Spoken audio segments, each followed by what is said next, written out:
It was built in the early 80s. It opened in June of 1986, founded by the Game family, designed by Jack Nicklaus Signature Golf Course. It was purchased by the PGA of America because of those branded tournaments. They wanted to, one, have a golf course that they could bring their championships to and play, but also have a golf course that in essence is a backup for any of their major championships that they have contracted at other facilities, whether there was a natural disaster or some sort of political issue where potentially we had to move the championship at a moment's notice. So, you know, our maintenance strategy is to be close to as tournament ready as possible. Obviously, everyone in this industry knows it's pretty unrealistic to have those aggressive agronomic practices day in and day out.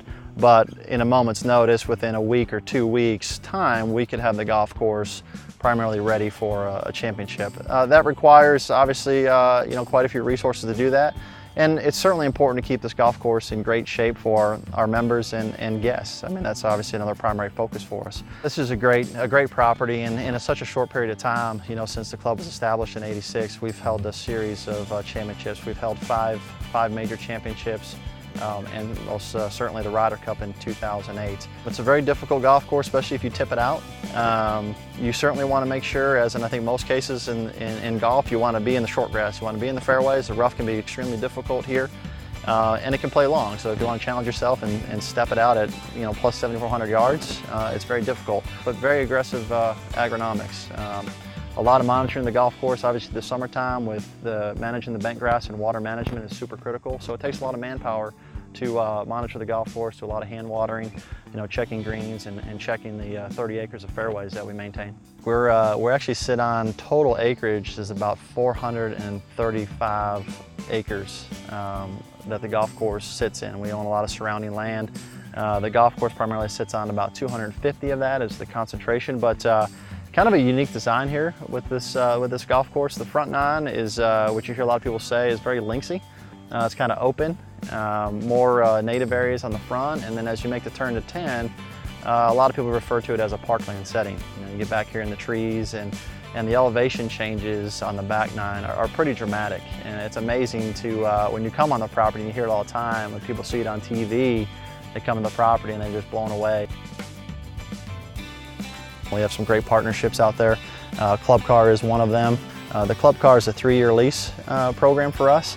The one thing I really enjoy about the Club Car partnership is the portfolio of vehicles that they have.